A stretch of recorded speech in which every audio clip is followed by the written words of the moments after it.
పరిశుద్ధాత్మ దేవుడు మనతో ఉన్నాడు అన్న దానికి సింబల్ ఏంటి అని అంటే, అన్న దానికి గుర్తు ఏంటి అని అంటే, మనలో ప్రార్థన జీవితం అలవాటు చేస్తుంది. ప్రార్థన అంటే మన అవసరాల కోసం ప్రార్థన చేస్తాం, కానీ పరిశుద్ధాత్మ దేవుడు ఉంటే మొత్తం గ్రామం మొత్తం రక్షించబడాలి ప్రభా, నా సంఘం మొత్తం కూడా ప్రభా ఆత్మాభిషేకం చేత నింపబడాలి ప్రభా, నా చుట్టుపక్కల ఉన్న వాళ్ళు ఇక మారలేదు ప్రభా అని ఇలా సమయాన్ని వృధా చేయకుండా ప్రార్థనాత్మక ప్రతి అంశం మీద మనం ప్రార్థన చేస్తాం. రెండోది, పాపం మీద మనకి జయం కలుగుతుంది.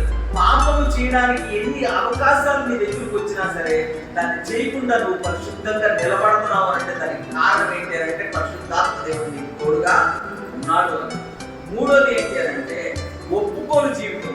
ఏ చిన్న తప్పు చేసినా సరే, ఏ చిన్న అబద్ధం ఆడినా సరే పరిశుద్ధాత్మ దేవుడు నీ దగ్గరే ఉంది. అది తప్పు అని ఏం చేస్తాడు? ఒప్పుకోలు చేస్తాడు.